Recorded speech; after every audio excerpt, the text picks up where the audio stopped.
Let's be innovative. Let's challenge a norm. Let's raise the bar. Let's be the elite.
To be the best, one must beat the best.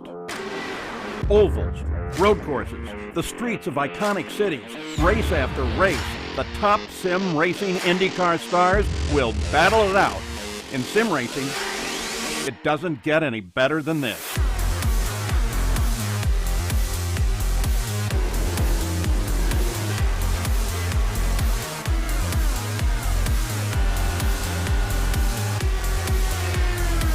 This is their battleground, for the checkered flag, for the glory, for the right to say they are the best.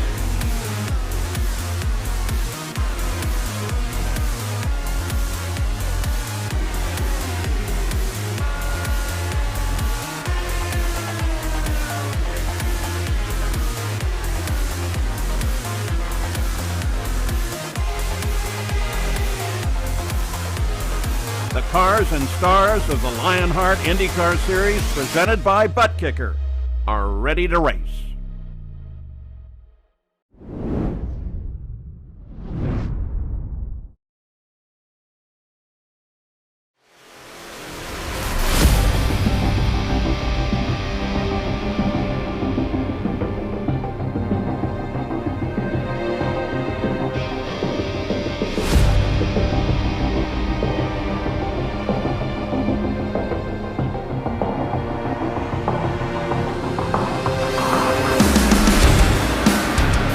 Lionheart IndyCar Series heads back to the scene of its most infamous race, the one only referred to by the phrase, "Remember the 17." With the season winding down, there are no shortages of challenges, and today at America's legendary oval, it might just be the toughest race of the year. Welcome to the Magic Mile, and welcome to the Next Level Racing Milwaukee 200, presented by Butt Kicker.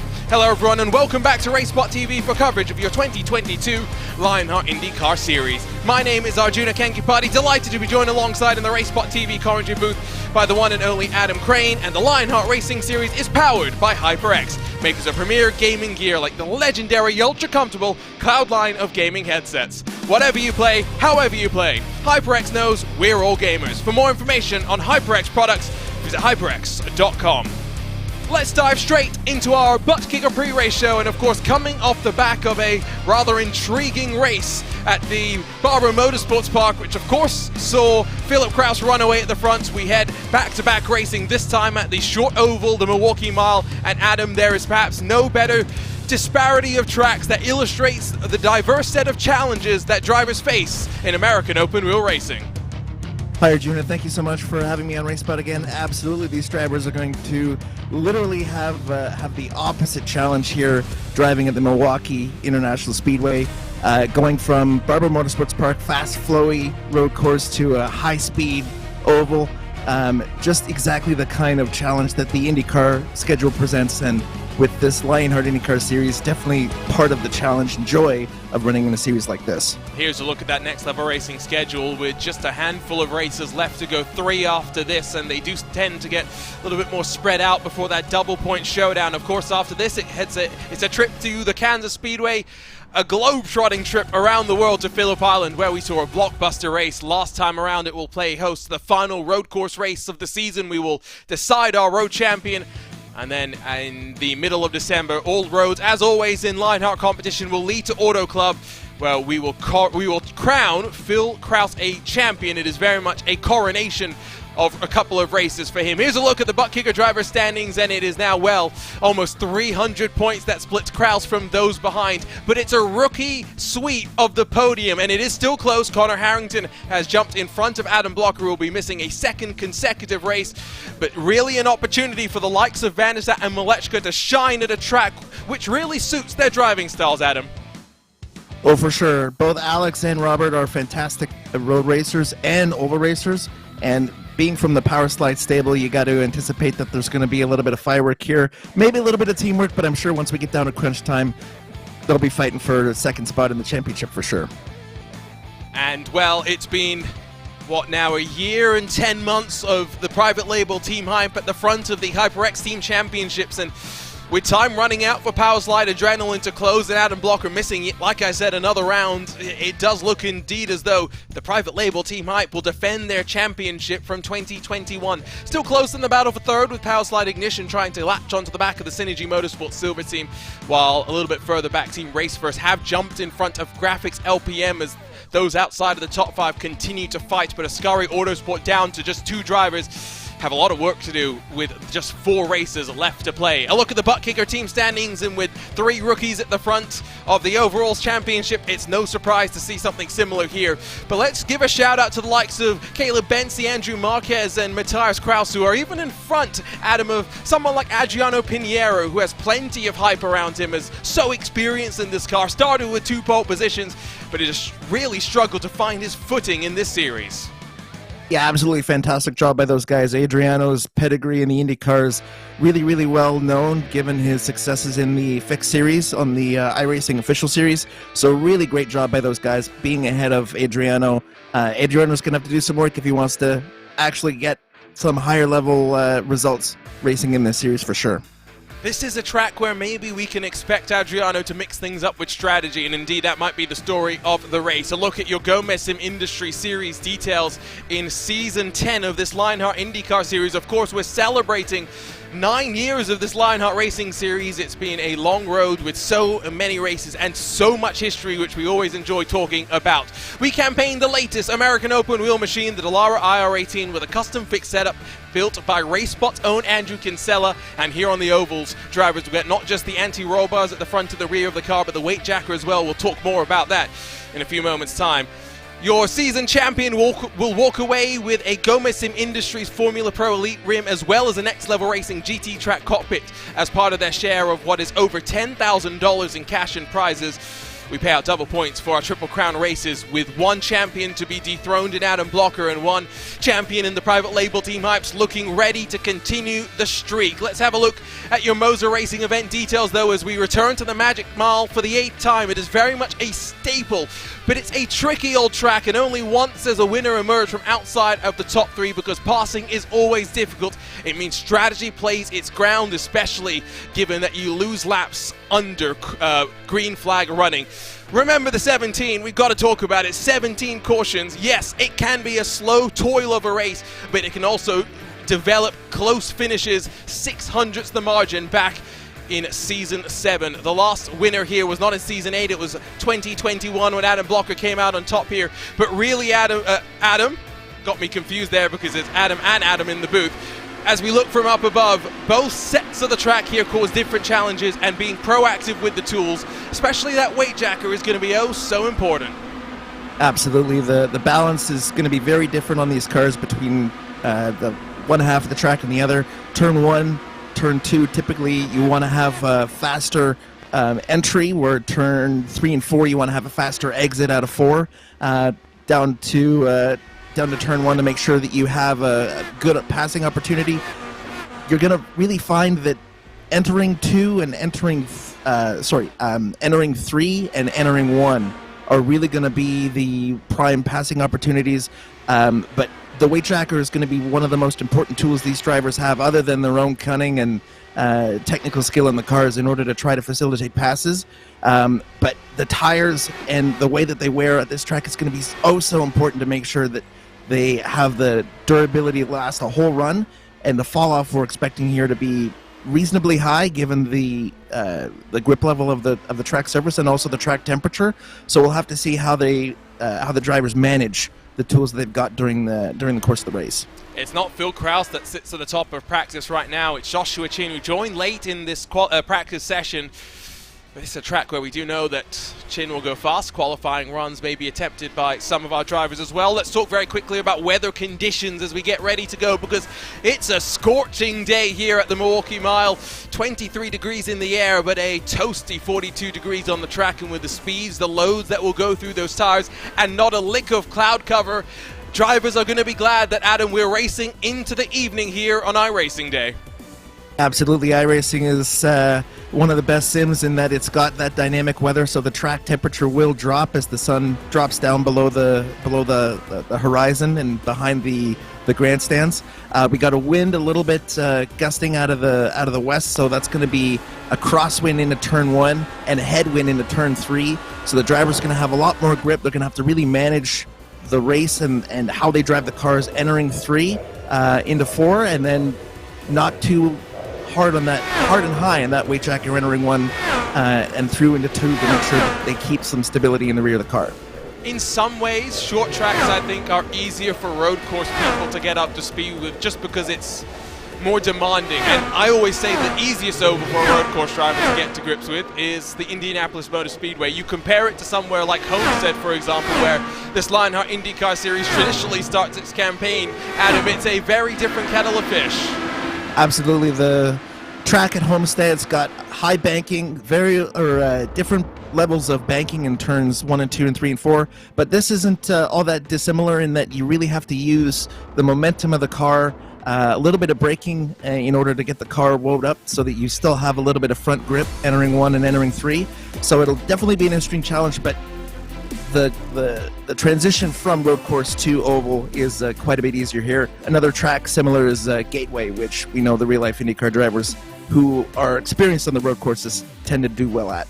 So let's see what John Baderfer is going to be able to do. That's the reason we're kind of talking about that. The 67 Alpine Stars geodesic racing machine will roll as one of 26 here at a 5-minute qualifying session. The drivers get the track to themselves and 2 attempts, so it's always interesting how they approach lap 1 versus lap 2. And even more interesting to note that with the time continuing to tick by, sometimes indicating that track temperatures are going to go down, Alexander Van der Sande is not waiting around in qualifying and immediately electing to go out there and push it. Already on lap number 1, looks like he's pushing on this one, Adam. Is lap 1 going to be the fastest? We'll have to see here. The front tires are probably going to take a little bit to bed in. I'm sure Alex is probably thinking putting in a quick time as early in the session as he can, put a little bit of pressure on those other drivers expected to be toward the top is probably the play. But as he gets really wide there on the exit of 2, entering 3 here, let's see how he handles. Very nice line there, right towards the curb there on the bottom, washes all the way out there to the wall. Let's see what this lap is. 21.744. Now Joshua Chin did a 21.8 on his first lap, and here comes the king of chins, fastest in practice, and with a 21.6 immediately rips the pole away from Alexander Van der Sat, and it's not even close. A tenth of a second at a track like this is an eternity. Now we turn our attention to Matthias Kraus, who starts his second lap, who's had an impressive summer, now looking to continue that in the fall, trending well on lap number 2.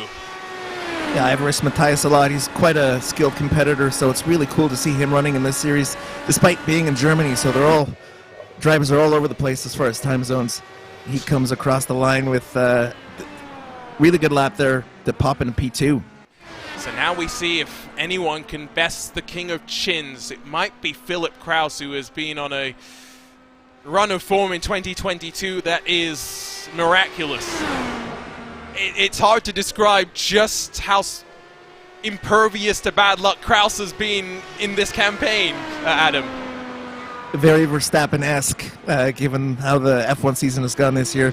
Phil has been an absolute monster on pretty much every track that Lionheart has gone to. Road course, street circuit, short oval, big oval. He's an absolute monster this year. So Phil Kraus has 2 poles in a row. Can he make it 3? 21.6 the benchmark. And I tell you what, he has matched Joshua Chin. Identical lap times, and I say identical because our timing tower has not put plus 001 like it would if they were down to the 1,000th. They have put identical lap times onto the board. Amazing job by Phil there. Shades of F1 1997 at Jerez, Villeneuve and Schumacher. Just need one more to pop up there with another 6.18. So the thing that confuses me is why Kraus has scored first despite putting the lap in second. Now I wonder if maybe even what is reported to our timing tower, timing software rather, which is more accurate than what we see on our timing software, if there is a discrepancy in lap time, it does not get much tighter than that. We watch as Tony Schowen will roar to the line. 6/10 off on lap number 1. Lap 2 good enough to jump him up into 7th. One of the remaining contenders yet to put in any lap time is Robert Mileczka. He's building up on lap number 1. It's a driver that typically struggles in qualifying that's running around for his second lap. Kinsella works through turns 3 and 4. Yeah, it's a private label team hype. Oh! Well, that's it done for Kinsella. Knocks down the wall on the exit of turn 4. Now we see if maybe the other power slide driver of Robert Mileczka can do better. As like you're about to say, Adam, it is a 1, 2, and 3 for the private label team hype. Power slider painting the wall while private label team hype's owning the top 3 positions. So gonna have to have the power slide group here do a little bit of work to try to really split up this private label team hype group. They're just so strong, leading the team's championship. It'll be a long race for them. It's another car in the wall. This time it's Matt Taylor. Now will that lap count after the moment? No, it will not. So he will stay down in 21st. That is a very difficult spot to start. And I tell you what, Joshua Chin says they tied on both their laps. Incredible stuff at the front, and we're in for a treat as we head to the Milwaukee Mile. Yes, it's a slightly smaller field than we expected, but that does not mean you cannot have a race. You just need 2 to tango. It's time to go racing, though, with just 4 rounds left in the 2022 Lionheart IndyCar Series. Let's run trackside here at the Magic Mile to run you down through your butt kicker starting grid.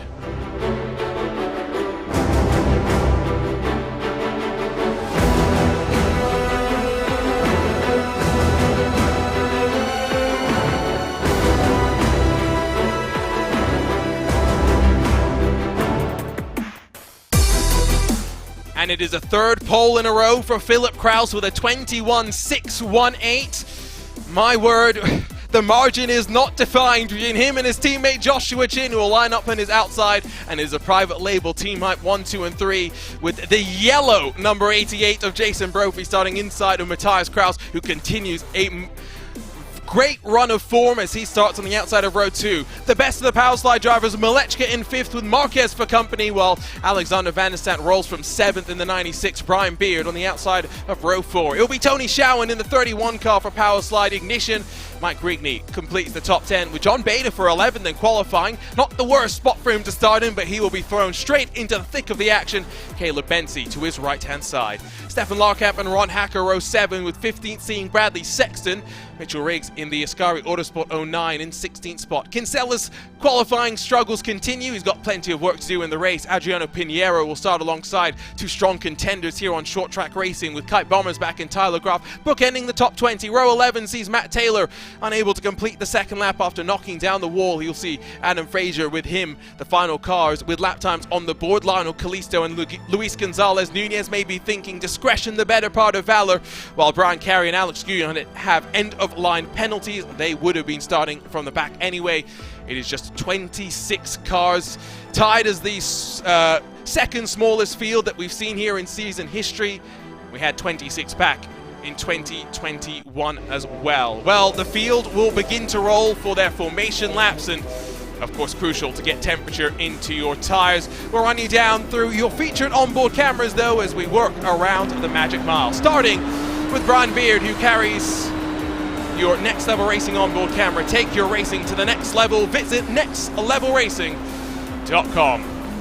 Mike Rigney sees Butt Kicker riding with him. Sim racing is better with Butt Kicker. Visit thebuttkicker.com. And the joys of sim racing onboard cameras through the entirety of the field. Quick expectations though, Adam, as we get ready to go racing. Definitely looking at those top 3 running away. Track position is so important here. Dirty air is going to cause a lot of problems, so look for the top 3 to really run away. Take care of some tires, save some fuel, try to extend things. The track position race is going to be super important, and we'll have to see if anyone can mount a charge here. It is a tie for the pole position, but it is Philip Kraus that will lead us to the green in what has been a crazy season for him. It is his 12th pole position in this series, but the private label team hype roars at the front of the field to get us racing for the Next Level Racing Milwaukee 200 presented by Butt Kicker. Joshua Chin immediately loses out to Jason Brophy, but they fight side by side on the exit of turn 2, single file for the rest of the top 10. Yeah, clean start there by everyone. Just gotta hope everyone settles in, keeps ahead of their tools a little bit, realizes it's a long race. Gotta survive here. Looks like Alexander Van der Sant, the first car on offense, as he'll work to the inside of the New Yorker, Andrew Marquez. Now power slide drivers being able to work together, and Van der Sant immediately has decided that he wants to go, and he wants to go now. You really cannot afford to lose too much track position at this track already. We'll have 2 laps in the books with lap times around 25 seconds at this first lap. We dip that down to 22.5 on the second lap. They tick on by, and they tick on by fast. Joshua Chin to the inside will grab second back from Brophy. Yeah, great job by these private label team hype guys. Like I said, just pulling away, trying to maintain a gap. Matthias looking for probably a way by here, but I think he's probably pretty content here sitting P4. Save some fuel, just bring those tires up nice and easy, because the tires are still going to be building temperature here probably for the first 7 or 8 laps before we get to a sweet spot where they level off and the balance gets to more or less what it's going to be for the rest of the run. So up and down through the field, not too many movers. +3 for Matt Taylor, who's up into 18th spot, but other than that, it's +1, -1 up and down here and there.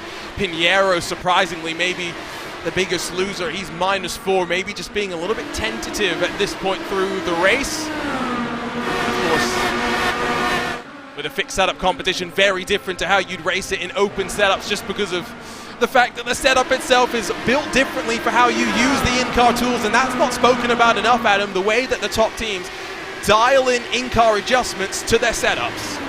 No, for sure. I definitely bet on Adriano really taking it easy here in the first stint, really trying to extend it, being in map 5, using the fuel maps that the car has, which is another tool that drivers have in the toolbox that they can change the way the car handles. And absolutely, the weight tracker, front and rear anti-roll bars are all things that drivers have at their disposal to try to change the handling balance of the car, which you can use in traffic, in clean air, to try to manage the tires and manage the car balance. It'll be interesting to see how how some of these drivers handle that and whether or not they step over the line, get a little bit loose, a little bit tight, and if they need to stop early and do something different. Maybe not take it 3 wide on lap number 8. That is definitely not the wisest idea. 200 laps will last a while. Matt Taylor continues to try and work the inside groove as they roll 2 wide, 2 rows deep down the back straightaway. Taylor now up into 16th as Tyler Graf tries to follow him through on Ron Hacker. A little bit of a moment there as behind them Lionel Kalisto trying to fight past Kite Bombers back. Different lines.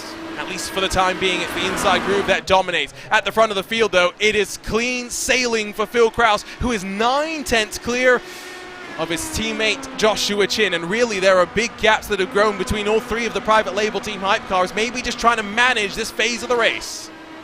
Yeah, I'd put my monies pretty strongly on that for sure. The private label team hype guys have managed this whole championship so far, so I wouldn't expect anything different from this race. And yeah, one of the things, going 3 wide or fighting really hard, you're so incentivized to try to maximize passing opportunities given that everyone's so close to you.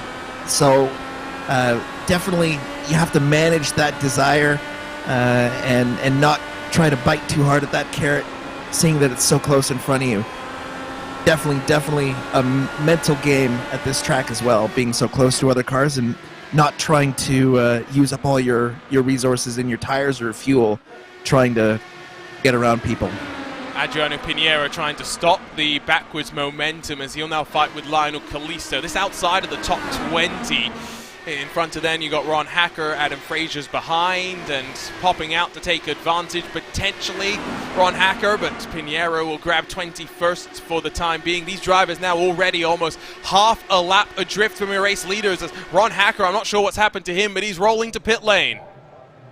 Yeah, I'm not sure if he might have gotten in the wall just a little bit, bumped out a little bit of toe, and just it's so hard to drive the car, especially at these high speeds when your wheel's a little off center. So it might just make more sense, like Hacker did there, to just box and try to get the damage repaired before causing any more damage. Matt Taylor still trying to charge his way forward now. Works on Bradley Sexton. So fuel window for this race. Let's talk about it quickly. 200 laps, 200 miles. The fuel window estimated to be just under 60 laps, and so that does mean that you've got to be a little bit mindful, because if, knock on wood, there is a caution and it's timed appropriately, it's not abnormal for Lionheart to go to fuel-saving mode and for things to become dramatic with strategy after that. No, and you got to think it's probably playing in the drivers' minds a little bit with strategy that if you're going to have a race which historically has had 17 cautions, you pretty much have to stay out as long as you can and extend these stints as long as you can. If we were to go green, which is all things being equal unlikely, the first stint you sort of really need to box around lap 54 to 57, but then that opens up your window for stop 2 and stop 3 to a much larger gap. So you're able to really plan out your stint a little bit more and have more flexibility with where you stop in order to overtake someone or overcut someone or take advantage of that yellow. So extending this first stint as long as you can really opens up the windows in stint 2 and 3, and we'll have to see if we get other drivers like Adriano or even Phil and Josh who really want to try to insulate themselves against the threat of that yellow and getting trapped a lap down or more. Well, and to your point about, the potential for yellows, let's not forget that, there was much expectation around the season over at Homestead that we were going to suffer from a deluge of cautions. We ended up going caution-free, I think for the first time in series history even, at that specific track. So never say never. And again, smaller field than some of what we've seen over the course of this 2022 campaign. I'll not be totally shocked if we go caution-free. Although, having said that, pit lane entry and exit, we have Joshua Chin and Jason Brophy in this field, so there's no expectation that we will get through safely those phases of the race. I was just going to say, not any coincidence that we all of a sudden change camera shots to Brophy and Chin there, who still are fantastic drivers in their own right, but just got to tidy up a couple of those mental mistakes and make sure that they're able to enter pit lane and exit pit lane as safely as possible. And to be fair to us, did it happen last week at Barbara to the both of them? Chin's, yes. I believe Brophy's was, I think we called it an intentional pit lane entry that wasn't. And Chin's was on pit exit, if I recall. Yes, no, so during the pit phase, though, so bygones be bygones. Yes. They illustrated our point perfectly last week, so we will at least continue going with that. Chin has brought the gap down, though, to 7/10 of the second, all the while Brophy sliding backwards further and further. Malechka and Van der Zandt have started to close, and I just wonder what those private label team hype drivers were able to figure out in terms of in-car tools for qualifying that saw them so comfortably at the very front of the field. Beta for now defends from Kinsella, and while they fight, it's allowing Benzi to break away with Tony Schowen up the road. Yeah, despite the fact that John's sitting here in traffic, sort of middle of the pack, this is a fantastic experience for him. Not the most experienced oval driver in the field, but definitely racing up against some of these really, really skilled drivers on a fixed setup series is going to be helping him massively for his confidence, both in the racecraft portion of the oval discipline, but also in managing the car, feeling what the car's doing, and getting ahead of where you need to be as far as your tools. So fantastic job here by John managing P12, racing against some really, really tough competitors like Andrew.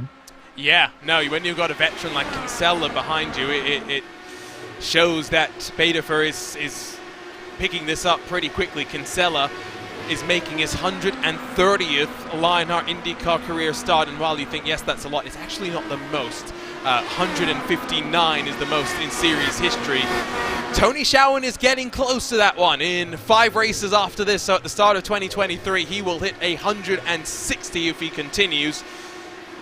That's a lot of races in this Lionheart IndyCar series. Matthias Kraus, great back after the campaign. Andrew Marquez, great back after the campaign, but he's someone that we've seen compete on short tracks at top levels, on open setup competitions as well. So this future of the Lionheart IndyCar series is promising. I mean, Adam, I got to ask, it's delightful to have you up here in the commentator's booth, but did you ever think about going down there on the track and racing as well? Not gonna lie, it has crossed my mind a few times. The competition has scared me a little bit, not gonna lie. But the way that Lionheart runs their series, regardless of whether someone like myself is competing in it, is still top class. There's no coincidence that there are drivers like Phil Kraus and Adam Blocker and Josh Chin running in the series. Last week I was tempted.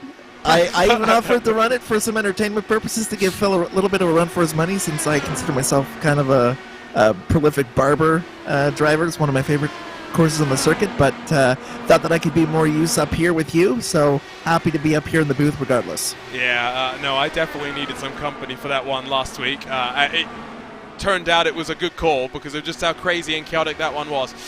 Van der Zandt seems to be the best at being able to stay close inside of this top 15, at least for the time being, and Van der Zandt's always tricky when it comes to fuel mileage, but when you're already 5 and a bit seconds down from the leader with 30 laps done, you start to wonder what's going on. I'm also wondering what's happening to Jason Brophy now. Is this a temporary connection issue, or is Jason Brophy going to be robbed of, I think, what likely would have been a almost guaranteed podium spot? I think this might be a critical technical issue there with Brophy. His internet quality is fallen off a cliff, so it'd be really unfortunate if he disconnected here. But we'll have to keep our fingers crossed that somehow the internet gods smile on him. Oh, looks like he might be coming back a little bit here. I was actually just about to say I'd never seen... okay. Well, and this is the unfortunate thing about this. I was about to say that I'd never seen a car disappear for so long and then reappear safely. However, safe is a relative term here, because Jason Brophy is scored as a lap down.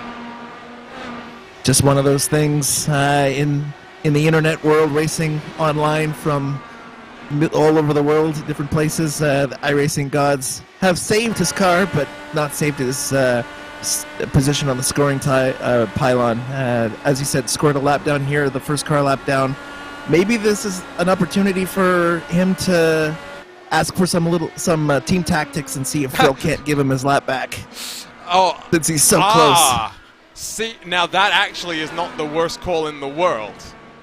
Let's see.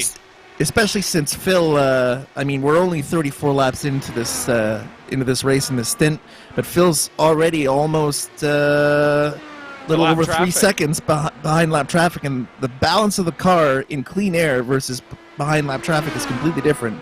So it's going to be a little tricky here as Phil comes up on this lap traffic to see if he's able to keep the balance of the car in a position where he's able to keep moving forward. Because Josh Chin, who's behind him by a second, has been driving in his dirty air the whole time, so he's well versed on what he needs to do with the tools in the car to keep the car where it needs to be in order to stay close. Absolutely. And I think this is where, if you're Chin, the ability to have stayed within 8/10 is going to be vital. Bradley Sexton, Mitchell Riggs will fight side by side as the Ascari Autosport driver trying to hold on to 16th position. Crucial spots and points because, of course, only 2 of the Ascari Autosport machines left for 2022 after Barrett Rolfe withdrew from the series earlier in this campaign. Matt Taylor in front of Stefan Larkamp. Matt Taylor, the biggest mover by far. He is +8 into 13th. And I generally get the sense that even without a caution, don't discount the Madworks Motorsports car from making an appearance in the top 8 by the end of the day. No, it'll be interesting to see what kind of progress Sexton can make to see if they can get up towards, like you said, the top 8 or even a little further into the top 5, given the position that he's got right now. We'll just have to see again how things play out. Tire strategy and fuel strategy will be critical here to take advantage of other people's mistakes and some clean air, because that's going to be the biggest thing that's going to, other than the tires, obviously, it's going to lead to overcutting or undercutting some people. To be fair, you just saw the shot all the way down the straight of how closely the cars are basically being able to follow right now. And we'll continue to see it because 20 seconds, a lap's gone by and Phil Krause has already gone. But for the most part, the drivers are able to stay a lot closer, and there is fighting up and down through the field. And we've seen plenty of side-by-side. For sure, the setup today seems to be pretty good as we see one lap car boxing in front of Phil. Good for Phil. It's Luis Gonzalez Nunez very, very early. Remember, fuel window around 60 laps, and that's before you start to think about the fuel saving that drivers will do. And especially at a track like this, Adam, those fuel maps that started to be a viable option about, 12 months, 18 months ago will really start to play into factor, not just to save fuel, but maybe to save some of your tires as well. Absolutely, running with a little leaner fuel map does save tires, specifically the rears, but at a track like this, the right front's just absolutely taking a pounding. So running in that leaner fuel map, inducing a little less rotation from the rear is really important to help save tires. But as you said, extending that stint, trying to get the jump on your competitors who might have to box a little bit early because they've been fighting a little too hard or running a little too rich. That's how you end up making positions on a track that's sort of aero limited or grip limited or track position limited, where it's so difficult to initiate and induce passes either by mistake or car balance, because everyone's running on that same setup. It's likely also to be one of the longer races of the year just by nature of the track.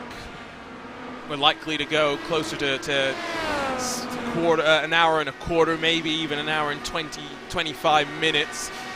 And that's before we think about any cautions. So before we even reach the quarter mark of this race, it's definitely one of those ones where mental focus will be paramount to those up and down through the field. For your leaders, though, fortunately, are still yet to really dive into the heart of the traffic. It will be Adam Fraser in the 12 that is next up in line, but then they find another 2 seconds of separation before they'll get to Alex Guillon and the rest of the pack. So I would start to think that, Adam, we're not going to get traffic until we're done with the pit stop cycle, and from there, knock on wood, assuming we go green, it will be a constant reality for everyone. Yeah, I guess that'll be when the fun starts in stint 2, where you're having to manage the lap traffic, and the lap traffic is having to manage being around the lead lap cars, and it's always tough trying to figure out what lap cars are doing, or if you're a lap car trying to allow and facilitate a pass by the lead lap cars. So it'll be really, really critical here how these cars, both lap cars and lapping cars are going to manage the second stint, and whether or not someone like a Matthias Kraus boxes early. Well, it's not Kraus that's going to box early. Instead, it's someone that maybe we Van de Sande. Yeah, it's someone that we should not be totally shocked is going to throw something at the wall, and he'll see if it sticks. Van de Sande finds his mark. That was about as tidy a pit road execution as you can get so far, but now he'll drop with a full tank of fuel and full fresh Firestone tires. Nice and tidy. Van de Sande always one of the best at dropping and rolling, not just smoothly but quickly as well. And the tricky bumpy pit exit, Van de Sande navigates it with ease and will emerge, yes, one lap down, but crucially with some clean air up the road. Yeah, fantastic pit stop sequence there by Van de Sande. He was able to get in and out without any issue. No wheel spin, no oversteer. Pretty clean there on his outlap here too. And like you said, no traffic, no real traffic in front of him. He's able to bring these tires up at his own leisure. Probably pushing pretty hard here to try to make advantage of those fresh tires, which he's going to feel like absolute Superman here for the first 10 laps. But he's got to really think about how he's going to manage these, because now that he's boxed this early, he's going to have to pretty much box early for the next two stops and hope that a yellow doesn't come out here anytime soon and trap him a lap down. Yes, he has, as NBC would like to put it, put himself in the danger zone. 52 laps for your race leader as Phil Kraus gets closer and closer to the lap traffic, but I would, without a shadow of a doubt, expect him to come down before he hits the traffic. I'm just trying to now work backwards in this race. So what Van de Sande is just trying to do is say, okay, I'll come in early, get the undercut now, gain the track position, and even though, yes, I will pit earlier through the final cycle, assuming we go green from here to the end of this race, hopefully net it will pay off. He'll just be hoping he doesn't have to defend with tires that have very much gone past their expiration date coming to the checkered flag. Yeah, it's definitely a risk, but I mean, at this point, he's really only racing his teammate, Robert Milwaukee. So you got to try something different if you want to beat someone else, especially. I just wonder, sorry to cut you off, he's 0.3 quicker a lap than Kraus and Chin right now.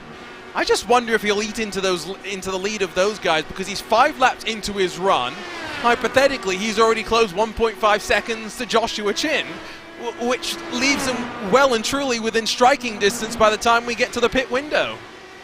He'll experience a little bit of fall off here, especially once he gets closer to some lap traffic, but definitely he'll be looking at this gap that he's closing in, this corrected gap, and see this as a win. But then Josh and Phil are also going to be able to put on a set of new tires, and they're going to feel like Superman for 10 or so laps. So it's that elastic push and pull of who takes advantage of the resources when that makes the pit strategy interesting, but also difficult and fun. Elastic push and pull, I like that one, and I'm going to totally steal it, that's for sure. Still Kraus and Chin electing not to box. They're consistently doing 22 threes. Van de Sande has slowed to 22 twos. The last few times around, at the very least, Van de Sande will indeed get track position over not just Malechka, but Kraus, Matthias Kraus, that is, as well. Takers to pit lane. Tony Schowen followed in by Caleb Bensi, John Badefer, and then Stefan Larkamp as well. So well and truly diving into the early parts of the pit stop window. These are drivers expecting to try and make something happen by boxing slightly early.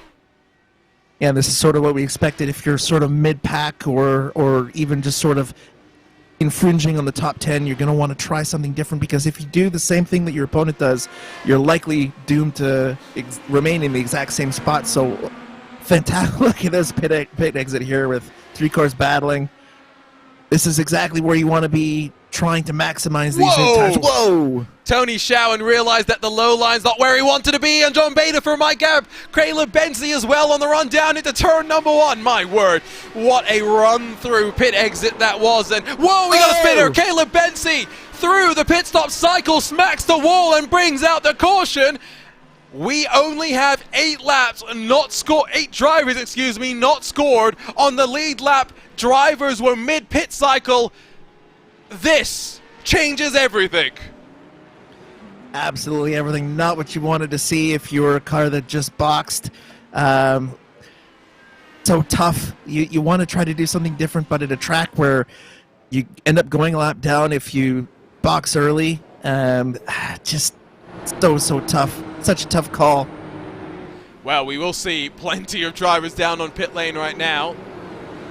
Jason Brophy will take advantage here. Cycle back to the lead lap, and we'll see if you'll get the opportunity to maybe still dive down on towards pit lane. Let's spool up the replay. Let's see what happened to Caleb Bensi. Remember, cold tires, and they were fighting hard. Badefer left him room and just sends it deep and drives it rearwards into the wall, and after that there was not much she was going to do.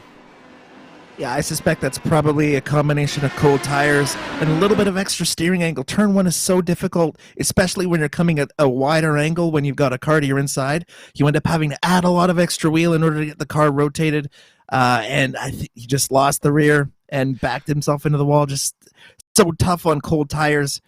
You almost wonder if it might have been smarter just to almost concede that position to John and live to fight another day, but I'm sure only he'll have thoughts about that. I just wonder as well as maybe he had yet to reset his tools effectively and trying to reground himself with where they wanted to be early in the run, right on board with Tony Shaw, and this will give us a great view of that and the aftermath as well. It's a big old lick into the wall, and that is probably a Dallara IR18 that it will see many better days. Fortunately, we will see plenty of drivers getting their laps back.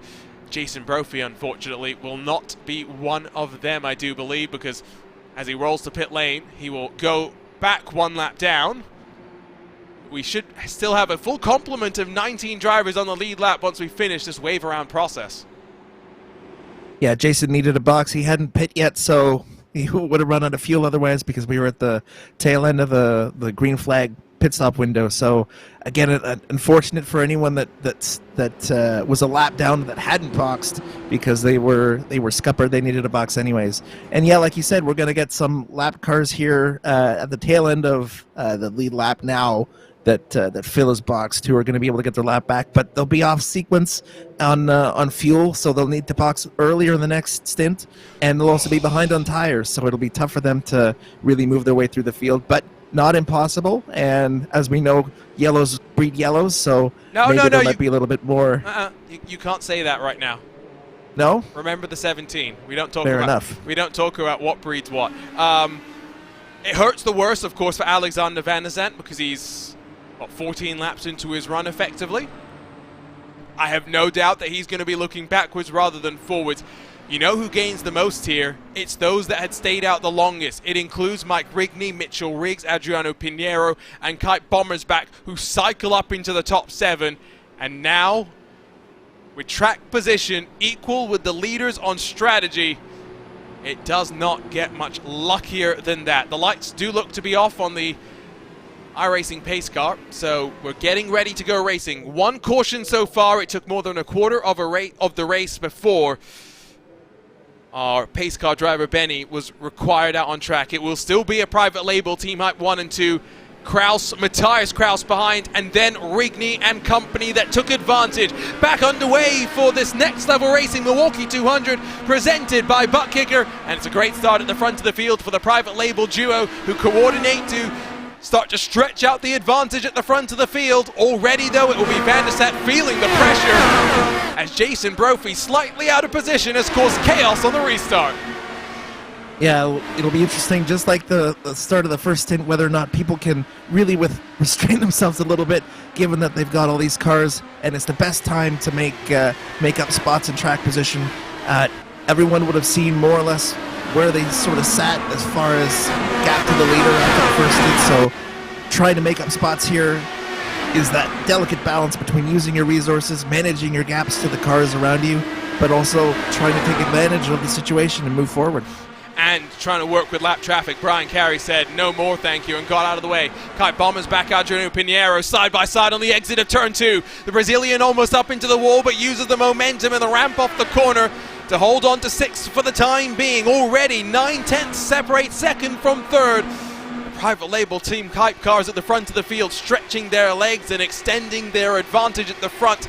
They are very much playing it safe though inside of the top 10. It's outside where they fight. Betafer, Beard, Sexton, Graf and Taylor, plenty fighting out of turn 2. Yeah, these guys down here in the mid-pack again, just trying to grab as much as they can here. It's a fire sale, so try to grab as much track position as you can before the tires really equalize and everyone ends up sort of sitting in their own bubble. Really great job here by John, again, working his way up through the field a little bit. If I'm the private label team hype guys, though, I'm definitely a little bit frightened by that Adriano Pinheiro car. He's quite skilled in these cars, as we mentioned, had the superior strategy by running long, and no doubt they're going to try to repeat the same thing that got them a little bit of an advantage in the first stint by running long again to insulate themselves against the possibility of a yellow. Matt Taylor has lost ground through the cycle, not as bad maybe as Van der Sant, but he rides 15th. We jump on board with Tyler Graf, and it's a familiar situation. Taylor working on Sexton, Graf trying to take advantage. In front of them as well, ramping out of turn 4. Marquez and Kinsella with a drag race into turn 1. Big throw there into one by Marquez, and Kinsella holds it around the outside. He should have a little bit of a run here, but he's going to be on the outside for 3. Let's see if Marquez holds tight. Kinsella should have the run here out of 4. Oh, still side by side, a whole lap there. And they'll continue to fight. Kinsella just a hair in front, but it will be the send into 1 that might be able to clear him. He'll pinch and will get it done through the apex. Marquez relinquishes. Beard holds on in front of Betafer because it's more lap traffic to work past. I tell you what, you can make the outside line work. It takes confidence. It takes the understanding of what the car is going to do as well. Kinsella had both of those in that situation. Mitchell Riggs, 5th for the time being, sees some separation behind to Adriano Pinheiro. Bombers back Van der Sant, and then the best of the power slide cars. It's fair to say the caution really has not worked out in the favor of these drivers. No, it obviously didn't. The yellow helps and hurts, kind of like multi-class traffic. But like we were saying before, you got to do something a little bit different if you want to try to maximize and take advantage of your opponent, because if you do the same thing that they do, you're likely to follow in their footsteps, especially if you're behind them. And yeah, that move by Andrew was fantastic. Cojones and commitment is what some might say. So great job there by Andrew to hanging around the outside against Marquez there. We'll have to see if the outside line ends up becoming a little bit more of a passing opportunity where drivers really use the outside to try to make a pass where they're clearly from behind as opposed to where they're fighting side by side. So I invoke the spirit of the 17 at the very start of this broadcast, and so far so good. Just 1 caution with 74 laps in the books. Sam Ryman has calculated that if we get to about a lap 120 without another caution, it's mathematically impossible for us to get 17 cautions again, although I very much do not want to think about what the next 2.5 hours of our life would be like if we did have to go that long. Yeah, the 1 caution every 100 laps is a good ratio that I can get behind, so hopefully we're able to keep that ratio or a little bit better. Definitely 17 would be a little bit of a long evening, but with these drivers, I think they've shown quite a bit of restraint where they needed to and have left gaps where they needed to, so looks like we're probably on for a quick evening.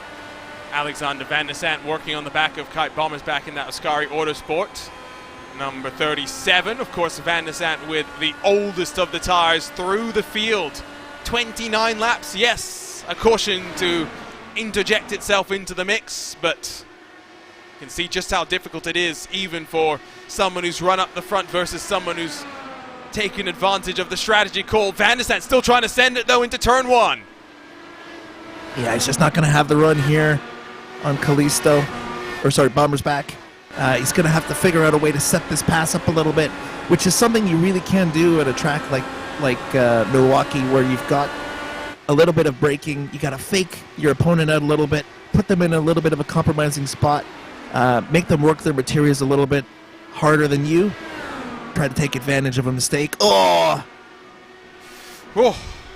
close. This is very close. Yeah, people are asking me why I'm risking it, why I'm invoking a potential commentator's curse here. Because if we do have 17 cautions, the drivers are going to know about it when they watch this broadcast back. I will not restrain myself if that happens. I am just leaving it at that. They're also knocking on the wood next to us. Van der Sande up into 7th in front of Bombers back now. He has to wait for Malechka to try and follow, but the 91 still has to dispose of Jason Brophy as well. So 2 cars splits the teammates that are trying to work together. On to lap 81.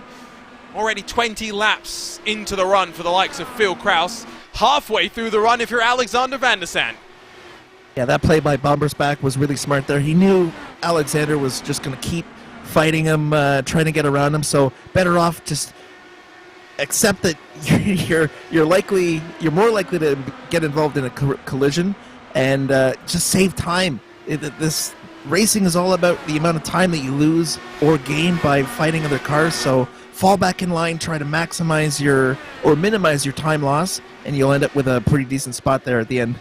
If anyone's wondering why we're not watching your race leaders, because it's boring out front and it's much more exciting out the back right now, so we will focus on where there is actual racing. And when Phil Kraus hits traffic, trust me, you will know about it, because the gap will close to Joshua Chin and it will get exciting at the front. You can see on the track map that as Kraus and Chin work to the start-finish line to work to lap 84, they still have just about half a lap to catch to the back of Alex Guyon. Of course, the timing of the caution basically has meant that Phil Kraus never has had to deal with dirty air at any point through this race. Yeah, it's a little bit of a catch-22 for sponsors when you want to have time on the broadcast, but you want to have a quiet race if you're up front leading and you just want the car in victory lane. So I'm sure Phil's probably happy with not being shown on the broadcast if it means he wins the race. And like you said, this battle here towards the middle of the field, this is where the excitement is, because the gaps between the cars are so close and the drivers are having to manage the car and the race so much. So definitely going to be interesting to see how long it takes for these drivers here in the middle of the pack to work their way up if they can, and how they manage their resources here moving forward. It's a track where, like we said during our Butt Kicker pre-race show, starting inside of the front 3 spots tends to be lucky. Only once in Season 4 did the winner start outside of those opening spots. It was Joe Branch back in Season 4 who started from 7th every single year. Other than that year, the driver that has led the most laps has gone on to win the race as well. Adam Blocker, your all-time laps leader here with 227. 184 of those came back in 2021. This race is elongated in length as well. 120 laps in Season 1, then extended to 125 when it was returned to the calendar back in Season 3. Ran a couple of races of 150 laps before now, for the 4th time, we return to the Magic Mile for a 200-lap affair. And I do like that we make it more of an endurance race, Adam. You and I enjoy our endurance racing, but we're talking 6, 12, 24 hours. It's still draining, though, when you're around a track like this with such a small margin for about 80, 85 minutes. Yeah, I'm not sure it'd be all that much fun running 6 hours around here in an IndyCar. But Team race. Well, hey, there's always a plan we can pitch to Roger Penske then. There we go. But yeah, these sorts of races are just so mentally taxing, even though that we don't in the sim world have to deal with a lot of what the real life drivers have to do with G-forces and fluid loss and Dirty air and sweat and dirt and grime and all the cool things, cool in quotes, that real life drivers have to deal with. But still, it's so mentally draining to be on the limit, trying to feel the car and absorb as much input as you can from the equipment that you're on. This is one of those tracks too where I'd say having a little bit better equipment like a direct drive wheel, yes, really advantageous, because you're able to feel what the car's doing and react just that much quicker to correct a mistake or an imbalance that the car has, either oversteer or understeer. So what you might find is that drivers that have that little bit better of equipment might just do a little bit better towards the end of the run when they're able to feel what the tire's doing a little bit more. Of course, as we get to the end of the year, we start to wonder what 2023 will have in store for the drivers in terms of schedule and whatnot. In terms of this year, there's not really much that I think has been added that would necessitate a trip for the Lionheart IndyCar Series. I guess you could make the argument that maybe we could try out Fuji, Adam, but I mean, yeah, other than that, Magny Core is on the, soon, #soon list for iRacing. There's really not much new that we can really throw at the drivers. No, the drivers are pretty well versed in the Lionheart schedule based on how frequently we have to run it either in official sessions or in league sessions. Magny Core would be an interesting French trip. Oh, as we see, Cut the curb. John cut the curb there a little bit. But I think the biggest curveball that might get thrown at drivers across the service, let alone over the Lionheart IndyCar Series, would be if rain, #soon. That would really spice up some of these races and really throw another curveball at how strategy is determined. And maybe there are some interesting strategies that play out from maybe some intermediate tires to start. Not that Betafer maybe a little bit over-optimistic there on Taylor, moves him out of the groove, and the black and gold will back out of it potentially into turn 3.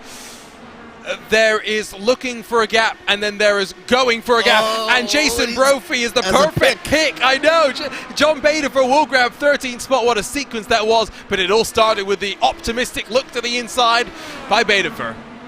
A little bit of racecraft there by John, showing nose into 1. It ended up paying off at the exit of 4 when Brophy just load up. I'm not sure if he's an issue because he's quite slow, or if he's just trying to get out of the way of the lead lap cars. Just trying to be conservative and not be too much of a maybe of a factor. There's a strategy play in here. Maybe trying to one stop from here. Maybe that would be asking for a lot. Let's take a look at this replay on board with Betafer, because it's not even, I think, as much showing the nose as Taylor just slows a lot more than normal and then tries to cut back, and Betafer was already there. And from this point forward, it was basically set up for the Alpine Stars geodesic racing car to use Brophy in the perfect possible way. Was already compromised from Brian Beard going past, and there went Betafer sailing on through. I'm sure Brophy doesn't like used that way, but I'm sure John's quite happy to use Brophy as a means to an end, which ends up being a spot a little bit further up the track. To go back to rain, though, for a second, let's not think about it on ovals. I think we can agree on that. No, it definitely wouldn't affect these sorts of races where you need as much grip as you can. Because we had the rain delay, right? Rain delay in quotes, with last year's iRacing Daytona 24. Those that know. But I don't need that in my Lionheart life. I enjoy these races too much to sit around and wait for them.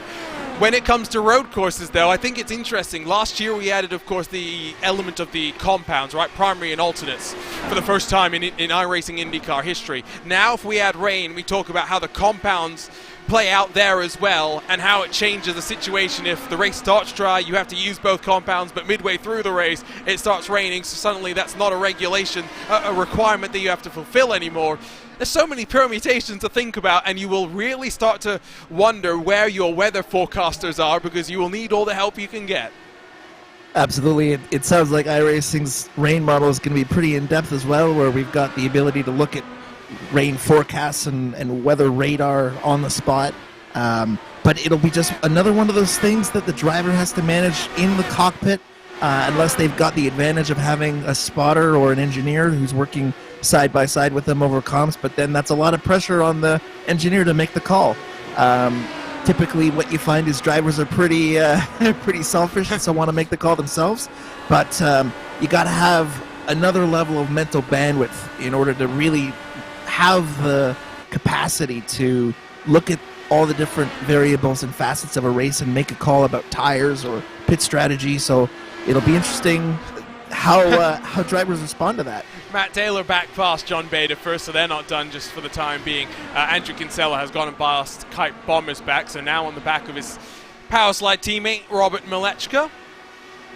Although one represents Powerslide Adrenaline, the other Powerslide Ignition. Here comes Betafer again to the inside, and again it's turn 3 where just seems to be more able to get up and alongside, but once again experience on the part of Matt Taylor defends the outside line. Halfway through this race, we've got 95 laps still left to play, about 30 minutes left to go, and while Josh Chin for that first stint of the race was able to hold on tight, been a lot different this time by since the caution, with Phil Kraus having run away at the front of the field. And with the pit window now opening, it's Alexander Van der Zandt who rolls to pit lane. Yeah, Alex has had a strategy baked, pitting early there, and then also boxing or getting screwed by that yellow flag. So he's got the advantage or disadvantage, depending if you want to look at it glass half full or half empty, of having his strategy completely known him. He's got to push as hard as he can, max push here. So where other drivers are thinking about, oh, do I save a little bit? Do I try to save tires or fuel? Or when do I box?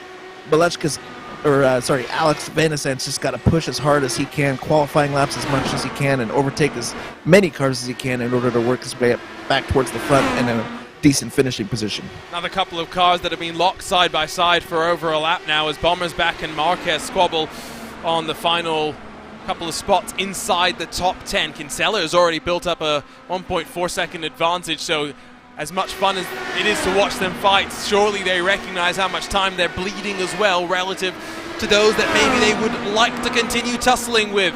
Bit of a train forming behind. Beard, Taylor, Beta for all involved. Ralph Kalisto, Larkamp not too far behind either. About 10 laps before the pit window will open for the drivers inside of the top 6, but give it 5 laps or so, Taylor will owe us a pit stop, Beard will owe us a pit stop, and pit road will become increasingly busy. Yeah, both Marquez and Bommersbach here, understanding, of course, that they're, as you said, bleeding time and have to stop the hemorrhaging, but are looking at each other saying, you're the one that should concede. Another one of those selfish driver motifs that we see all the time, as it looks like Marquez might have the job done here, just off of 2 entering 3. So finally, hopefully, they might actually be able to form a little bit more of a train here and make their way closer towards the front, further away from the battle pack that we have behind. But you can see just how much time they've lost to the cars behind. And they'll lose more time now because Taylor will look to get past Bommersbach in the Ascari Autosport 37. I think just a terrible run through turns 1 and 2 for him. We'll see him slide backwards. Betafer tries to take advantage as Taylor will come to pit lane. They were 3 wide for a moment. Betafer will try and slide his way forward and should get it done. But that's where we have the advantage of a driver-wide radio system where you can communicate on pit lane. Malechka and Taylor roll for the penultimate time to make a trip to the pit box. Yeah, definitely important stint here. Sort of the setup for the end of the race. Still really important here to maximize your pit entry and exit. Don't have any wheel spin. Don't get loose at all. Try to come out in some clean air. Run some good laps here on these new tires. Feel like Superman for a little bit, and then hopefully finish in a decent spot. So if you're Superman on fresh tires, therefore by logic, as your fuel tank empties, it's just adding kryptonite into there. That's a great analogy there. I love it. Oh, yeah, Malechka, of course, on fresh tires, but slow, still struggling, and Beard will try and see if what happens with Bommersbach, but with the fresh rubber, surely Malechka can hold on to this one. Bommersbach will be forced to continue fighting, and of course Malechka wants to hold position, but he's got to be careful to not interfere with those around. Yeah, this is going to be absolutely painful for Malechka. He really wants to be flying away into the sunset with these new tires, but running side by side just sucks a little bit of the new tire energy out of you. You have to use it a little bit harder in order to run a little bit more aggressive a line outside or inside to get the spot, the track position, but finally looks like he's got the job done here. Oh, as Bommersbach gets really tight there, middle of 1 and 2. Causes him to wash up almost towards the wall, has to gather it up. Couple more cars have rolled to pit lane. Tony Sharon, Larkamp, Kalisto, just this most recent time around. Marquez and Beta for notable names this time by. Still Beard and Graf, who will fight side by side as we wait for Philip Kraus ticking over to lap 58 to roll us down to pit lane and close off this cycle of pit stops. 3 seconds the margin to Joshua Chin, and full kudos goes to Matthias Kraus, who seems to just be getting better and better this year. Only 1.5 seconds back from Joshua Chin. Yeah, Matthias is a fantastic competitor. Run against him many times in the IndyCar iRacing Series. Tons of experience in the IndyCar now too, although it's fantastic to see him running at this time of night or morning in Germany. Just goes to show you the diversity of the Lionheart series and also of the IndyCar in general. And again, with so many drivers having made a cycle of pit stops in the danger zone, Kraus Rigney will put themselves in the danger zone as well, along with Mitchell Riggs. Will we see Bomber's back dive to the lane as well? It's left just 4 yet to box so far. Phil Kraus continues to extend it, and he'll go 1 lap longer as he winds out of turn 4. Yeah, traffic here is tough because you've got cars that are on new tires and old tires wanting to maintain or lose position in a equitable and quick fashion. Sounds like Phil might be boxing this time. Well, Josh Chin is already boxed, so here will come your race leader. It's been dominant so far for Philip Kraus. Will Adriano Pinheiro be able to extend further? He will. However, crucially, I don't think he'll get to lead a lap. And I don't think he'll get the bonus point as a result. We're past that point as well. We cannot hit 17 cautions. I think that's cause for celebration, Adam. Absolutely. Very happy that my second race didn't feature 17 or more cautions. So I guess we'll have to call me a good luck charm here. And if we only have 1 caution for the whole race here, that'll be fantastic. This is what I was wondering would happen, though, with Alexander Van der Sat and the significant undercut that he has compared to the rest of the field, because he has cycled to second net on track, and Adriano Pinheiro will complete the cycle of pit stops. 1 final trip for all cars to pit lane. It's Kraus from Van der Sat, from Chin, from Kraus, from Rigney, the top 5. Yeah, fantastic undercut there by Alex Van der Sat. He's got the track position now as Pinheiro comes out behind Matthias Kraus, but with that little bit fresher tire, little bit less fuel to go in at the last stop. That'll save him some time. But this is the what do they call it? The investment stint, where how you play this stint out really sets you up for that final stint in the run to the checkered flag. At the very least for Van der Sat, he's put himself in podium contention. I tend to struggle to see a way where he finishes in front of Joshua Chin without a caution coming out to change the game. However, I would not discount him from holding off at the very least Matthias Kraus. The question then becomes, like you say, with Pinheiro's maybe slightly shorter final stop and more flexibility when it comes to strategy, what happens with the Brazilian at the end of this one? Yeah, the tire life towards the end of the stint will be interesting to see how well Alex can keep the car under him, and whether or not Matthias and Adriano on their newer, fresher tires can make any headway there towards the end of the stint, and then the difference in fuel amounts having to go into the car for the last stint is going to make it a very interesting last stint. We're past the halfway marker here at the Magic Mile. Just 1 caution so far with 127 laps in the books for the Next Level Racing Milwaukee 200 presented by Buttkicker. You're watching RaceSpot TV and coverage of the 2022 Lionheart IndyCar Series. Don't go anywhere. The run to the checkered flag coming up next.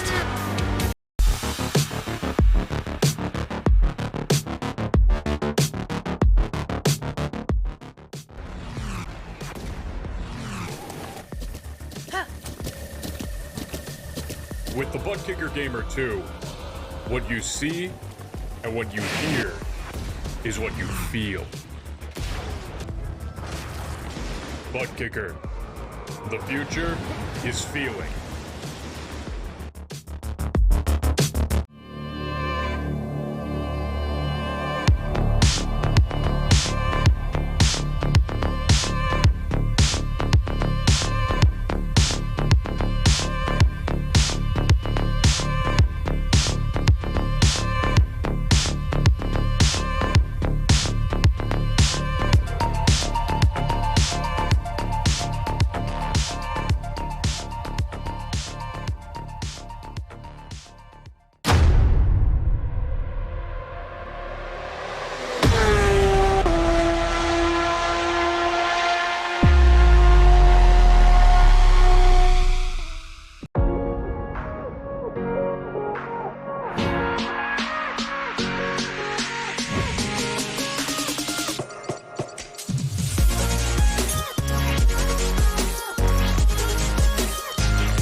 everyone, and welcome back to the final 4 races of your 2022 Lionheart IndyCar Series. We're live from the Magic Mile for a 200-mile dash, the Next Level Racing Milwaukee 200, presented by Butt Kicker. My name is Arjuna Kankipati, delighted to be joined once again in the RaceSpot TV commentary booth by the one and only Adam Crane, and we've got a fascinating race to the very end. Yes, it has been domination stations for Philip Kraus, but an interesting strategy call has seen Alexander Van der Sant rocket up to second in front of Joshua Chin, with Matthias Kraus and Adriano Pinheiro battling behind them for 5th. Adam, it's what you call the investment stint of the race. I'll just go ahead and say it's settled into a rhythm where right now you're just biding your time to dash to the checkered flag. Yeah, absolutely. It looks like Alexander Van der Sant's investment is starting to pay off here, as he's made quite a few spots on this alternate strategy by boxing early, gaining time on Phil Kraus, who's caught in a little bit of traffic, where we might be in for a exciting finish here for P1 or even for the top 3. And now traffic is not just constant, it is relentless. And like Adam points out, the gap is closed. It is not just down below 3 seconds, it's down below 2, 1.7 for a moment. It will give and take. It's the reality of traffic, whether it's on an oval or whether it's endurance multi-class traffic. You just got to be patient, you just got to bide your time, and the fortunate thing for Philip Kraus is he knows he's not got to fight too much, with one hand already on the championship.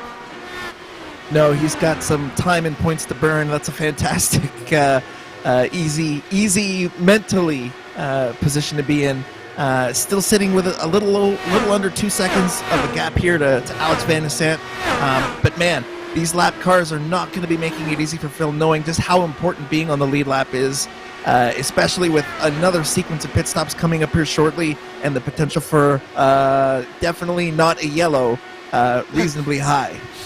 Almost into the final quarter of the race, 10 laps to go, and we will reach those final 50 of this race. 1.3 now the gap. Kraus not forcing the issue. He doesn't have to. It's Van der Sant that's trying to dictate the tempo. He's also, to be fair, breaking away from Joshua Chin, so full credit to charge from the 96. Van der Sant now residing in Atlanta, Georgia. Really, it's slowed down up and down through the field. We've had plenty of ding-dong battles.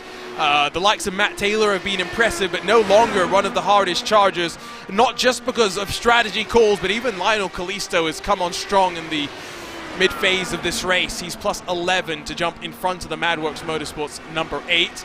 Of course, your biggest loser of the day is the one and only Jason Brophy, and again, no fault of his own, no fault of anyone else's on the track. It was just a cruel and unfortunate technical issue. It's the reality of sim racing. Yeah, Brophy luck strikes again, whether it's locking up on pit entries or having technical issues. Brophy's got some of the worst luck in sim racing, but he'll come back. He's a fighter and has a good sense of humor about it all, so will be interesting to see what he does moving forward through the rest of the series and into next year as well. Yeah, I think at this point we are more looking forward to, if we had a close run to the championship, yes, maybe it would be a little bit different. We'd be maybe not looking so much forward and just thinking about the immediate future, but when you've got a champion basically crowned, yes, there's a fight for second, but stakes are definitely lowered at this point. Adam Blocker on the second part of a double-header trip in Australia. He has just finished enjoying a rain-soaked Bathurst 1000. Now enjoying some of the scenery of Australia. A cold Australia, it must be said, at least to some of the places that he's been going, and then getting ready to go and watch MotoGP at Phillip Island, maybe just trying to suss out some of the various track details before we head there in the mid-part of November. Yeah, Phillip Island's a fantastic circuit. Lots of high-speed corners, some definitely tricky areas of the track where it's easy to run wide, as we saw with the open race a couple seasons ago. So props to him. I'm sure he's enjoying himself over there. Some well-needed R&R away from all the commitments that he's had this year with the Real Life IndyCar Series as well. Yes, no, I'm sure it is a relief to at least finally get a break from the relentless travel schedule. It's always a good break away from the track to go to the track. Yeah, no, I was trying to put a nice way to put that. So he's taken a break from racing by going to immerse himself in more racing. Although I have no doubt Australian motorsports culture is very, very different to what an IndyCar paddock must be like. That would be a very interesting talking point with someone like Scott McLaughlin, who's made that transition over. Kraus getting bottled up behind Tony Schowen, and this is where the team game will play a treat for Powersline Motorsports, because Tony Schowen can basically back Phil Kraus up into the path of Alexander Van der Zandt, and that is exactly what's happening right now. But let's not forget as well, Van der Zandt owes us a pit stop in about 18 laps or so. Yeah, I don't think there's going to be any fines here in the IndyCar series from Schowen or Powerslide, not like NASCAR. So really fantastic job here by Van der Zandt on this alternative strategy to put himself in a position where some team strategy plays a role in potentially a P1 spot here. No doubt Phil's in an interesting spot too, because he still wants to get around Tony, but he doesn't want to give up the spot to Van der Zandt. So really, really interesting decision here about how Phil plays this.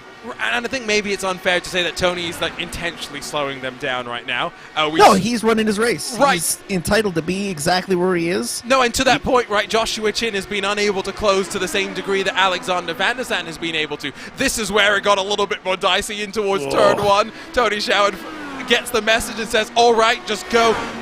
Crucially, does not hold up Alexander Van der Zandt for any longer than he has to. The gap is down to half a second.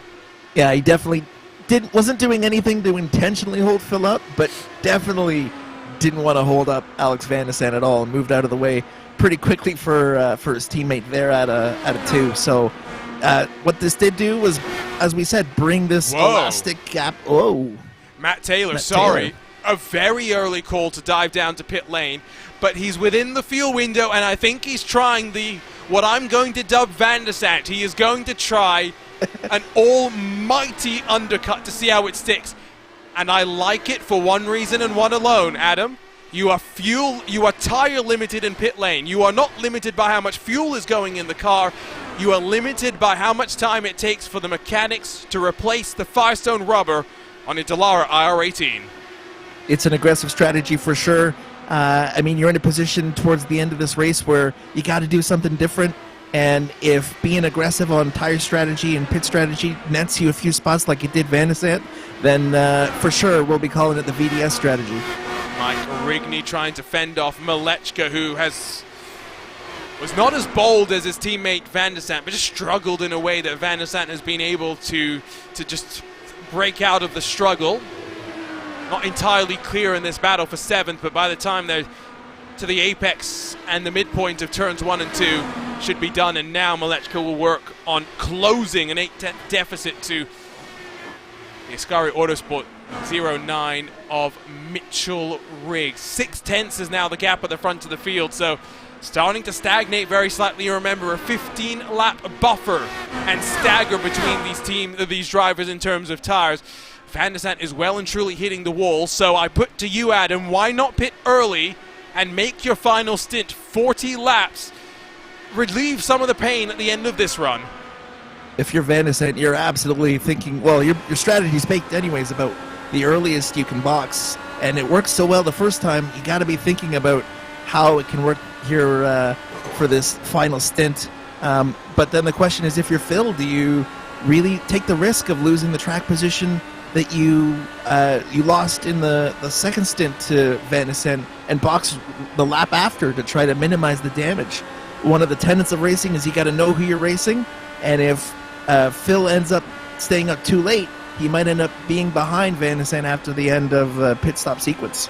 So 7/10 the margin. Van der Zandt elects to continue to roll for the time being, knocking on wood once again as I point this out, but don't forget a caution once again would change everything, just as it did the first time we had one in this race. I have noticed. What's your thought on the aggressive cut the curb line that Van der Zandt seems to take every single lap? If the car and your steering angle is such that it doesn't upset the car that much, then the shortest way around the track's likely going to be the fastest. Big fan of it, and I think that there's a mental tick that comes with just lightly ticking it, so you can feel the car just roll out a little bit to the wall on the exit of 2. Here he comes. Yeah, I saw Mitchell Riggs in, and I was like, oh, a couple more in. Speed. Yeah, but I think Van der Sant's fine. The question will be for those in front if there was any speeding, but I don't think Brian Beard or Kite Bombersback found themselves in any trouble. Once again, Van der Sant tidy into the lane and into his box as well, and this is where he always excels, dropping from the jacks, releasing the clutch, and getting out as quickly as possible. Just got to watch this traffic on exit, though. You don't want to be too close to them, end up losing time. Got to watch the bumps through pit exit as well, because it's treacherous, especially midway through that corner. It's 8.1 seconds in the box for Alexander Van der Sant. Now the question is, how much pressure does Kraus feel to respond? He'll continue to run around, at least for the time being. He's in clean air now. I think he's still thinking if a yellow comes out, he's got to try to insulate himself against the threat of a yellow. If he's going to end up getting behind Van der Sant, then so be it. He can try to fight with some fresher tires, but this is a really, really tough call here for Phil. Honestly, this could decide the fate of the race here if Van der Sant's able to undercut Phil and end up taking the lead. I'm just trying to figure out why Kraus would elect to stay so far past. The only thing that I can really think about is he's just trying to protect himself from a potential caution, whether it be now or whether it be at the end of this race. Van der Sant is 1 lap down, although he is the first car 1 lap down. And he's still running slow. Van der Sant's still running slower laps than Phil is out front. I'm sure Phil's probably pushing like a maniac here, trying to stay in the really low 22-second lap times to try to maximize the rest of these tires, use up all of his resources, and hopefully come out ahead of Van der Sant on the pit stop. This is going to be a crucial pit stop cycle, getting in and out of your box, in and out of the pit lane.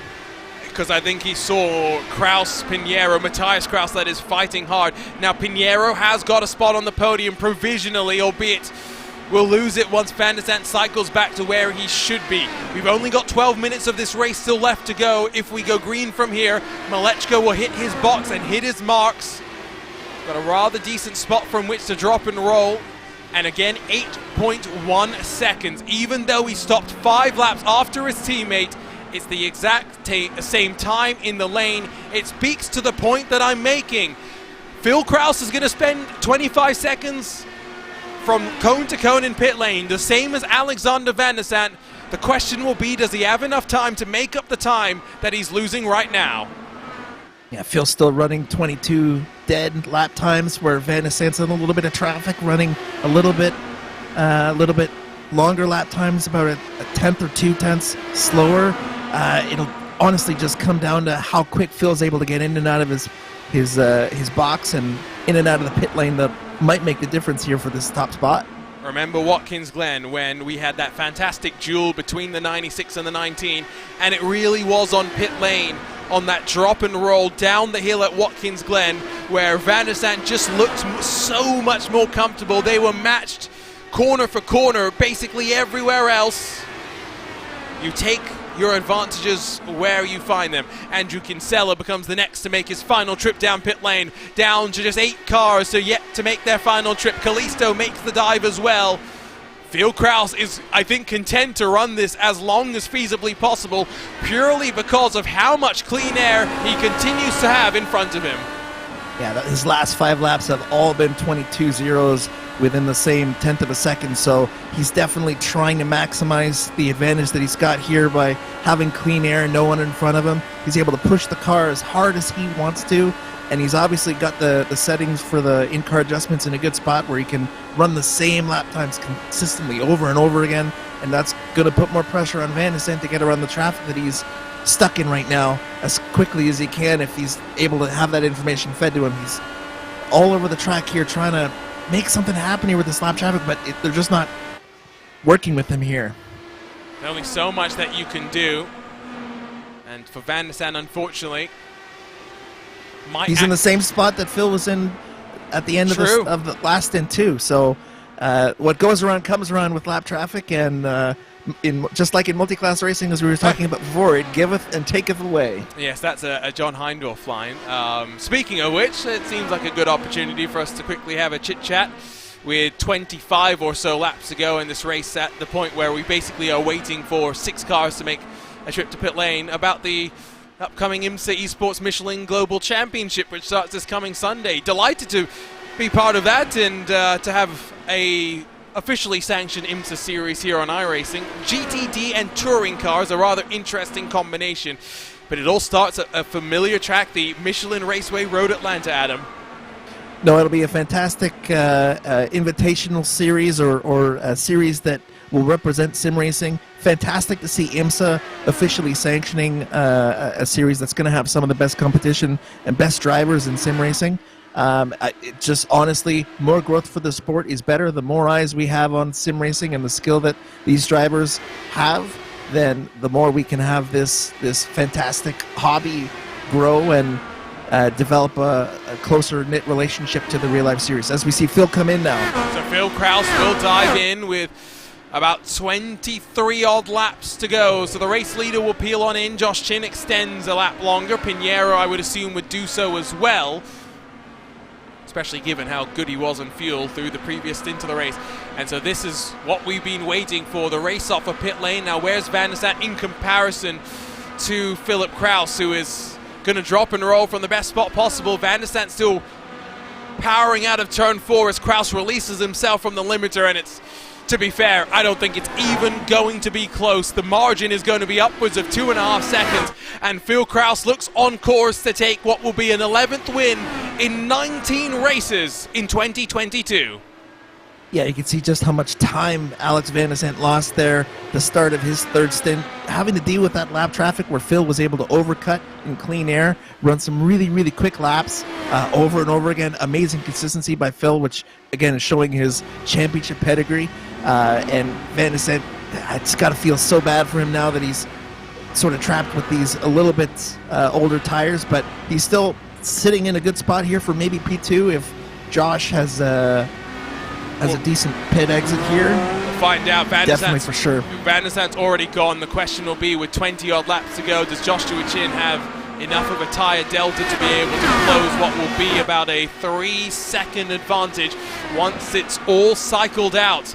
Pinheiro will be then the final car to drag us down pit road. We'll get a good indication up to top to bottom of how things will shake up as Mike Rigney on pit exit sees his cold tire still trying to come up to temperature. John Bader almost slides into the wall, but he's up to temperature already 15 laps into his run. And Matthias Kraus, I'm not sure exactly how this has happened, but he's gone from being in contention for a podium to fighting to stay inside the top 10. Yeah, John absolutely wringing the neck there of that Indy car, trying to keep it on track and point it forward. As we see Adriano pit, this will be his last stop. Okay. May have overreacted because we still got at the very least. Nope, never mind. I was right. I'm not sure what's happened to Matthias Kraus here. I think he's maybe just misjudged the strategy. Pinheiro, 8.2 seconds will drop and roll. Should see him emerge around the top 5. There comes Mitchell Riggs. Pinheiro, well, he'll drop behind Riggs and Malechka. He might have to fight with Matt Taylor, who is coming out of turn 2 with a whole lot of momentum. Yeah, it looks like Matt Taylor's going to be the one that's going to put the most amount of pressure on Adriano here while he brings his tires up to temperature and pressure. But there's only 18 laps here left to go, so it's going to be, or 17 laps as we took over to lap 194. It's going to be tough for Adriano to really maximize these new tires and try to collapse here on P5, Robert Malechka. I don't know if he might have just waited a tad bit too long, hoping out for a yellow.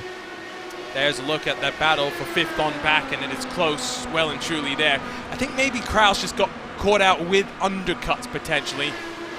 Not once, but twice, and that will very much add itself up.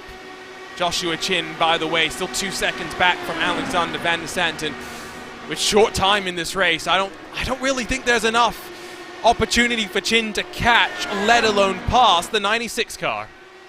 No, it's definitely going to be difficult for Josh to catch Van der Sat, especially with Van der Sat having more or less clean air here. Just the one-lap car ahead of him and Tyler Graff. And then the big gap, obviously, to Phil Kraus ahead of him. There's only 14 to go here. These laps tick off real quick. The one thing that could bring all this back together is if we get one of those colored flags. But we'll hope against all hope that we don't get one of those and spoil this race for any of the drivers that are having really good runs based on strategy. Yes, the flag's the color of Jason Brophy's car, and if you're wondering why I keep talking about Jason Brophy's car, which is 100% yellow, it's because he refuses to acknowledge this fact and is still trying to convince me to refer to it as Grello. No, it is not. That is a Manti color. Your color is yellow. That's a made-up word. It is also a made-up word, if we're being honest. Jason Brophy is 21st. And again, got to feel bad for him. He'll finish this race 2 laps down, but it was a 1, 2, and 3 in qualifying for the private label Team Hype. They will end up 1 and 3 with Jason Brophy down in 21st, potentially 20th as he fights with Alex Guyon. It's not done for second. It's not done by any means. 7/10 and closing. Here comes the King of Chins. Yeah, this is the effect of a little bit fresher tire here. We see Van de Sant really trying to maximize everything, really rolling over that curb there. This is honestly going to come down to whether or not Josh Chen has enough tire, although it looks like from where he's sitting right now, he's gaining quite quickly on Van de Sant. Got to look for a little bit of clean air. So we see Malechka on his way around the outside of Adriano. He's trying to fend off Pinheiro on the fresher tires. Malechka's run 24 laps already compared to just the 8 for Pinheiro. It was always going to be a losing battle. Touch there? But did Pinheiro hit the wall, let alone touch Malechka after that? Thought I heard a little bit of a rub there. I definitely Not a thought nudge, but a rub. I saw a knock rather than a rub. Back to the battle for second. 9 to go. It's white and purple versus purple and black. But which purple machine will be the fastest one here at Milwaukee? It is very much the battle for second place honors, but again, that has been the story of this year. I said we are, 10 wins out of 18 races coming into this one, but that doesn't say the rest of the story, which is a podium every single time Philip Kraus has shown up here in 2022. No, absolutely. Phil's been a benchmark for this series for the better part of, for the entirety of this year and even the tail end of last year. Absolutely imperious, his drive over the course of this race and the whole season. So it's no surprise that he's leading this race by a little bit more than 5 seconds, leading more or less flag to flag. Fantastic job by the champion-elect once again. Yes, I think effectively a flag-to-flag victory here, even though it will of course not be scored and classified that way. Domination you very rarely see. We have seen plenty of short track races where one driver has been strong, but there's always been an element of chaos that has mixed things up, and Kraus has navigated it perfectly, has navigated the challenge of Alexander Van de Sant as well, as much as maybe I was hoping there would be more of a fight at the front of the field. Less than 5 laps to go, though, and Phil Kraus is about to make it 4 to go. 4 races are left. It will become 3 at the end of this one. A trip to Kansas, a trip down under to Phillip Island, and then to where all Lionheart Championships are decided, a trip to the Auto Club Speedway for double point and a 500-mile showdown on a weekend. What a way to finish it off. Pinheiro, though, is looking to close off the season with a bang, and he'll fight with Mitchell Riggs for 4th, but the Ascari Autosport car holds on for now. Yeah, just that momentum on the outside keeps Riggs ahead. Going to be clawing with his nails in order to try to keep this spot here. Adriano's on much younger tires. Got to try to use different lines here to keep air on the nose. You see Adriano trying that really wide entry with a late apex. He's going to have a little bit of a run here into 3. Will it be a block? No block offered from Mitchell Riggs, and now that Pinheiro is alongside, it's basically done and dusted. Riggs will try and fight it back, but the Brazilian with the purchase from the Firestone rubber will get it done through turn 1 as much as Riggs wants to fight it. Pinheiro has gone from 28th to 4th through the course of this race, but while they fight for 4th position, it is Phil Kraus who starts the final mile here in Milwaukee. What a season it's been, and Powerslide have tried in recent memory to stop the streak.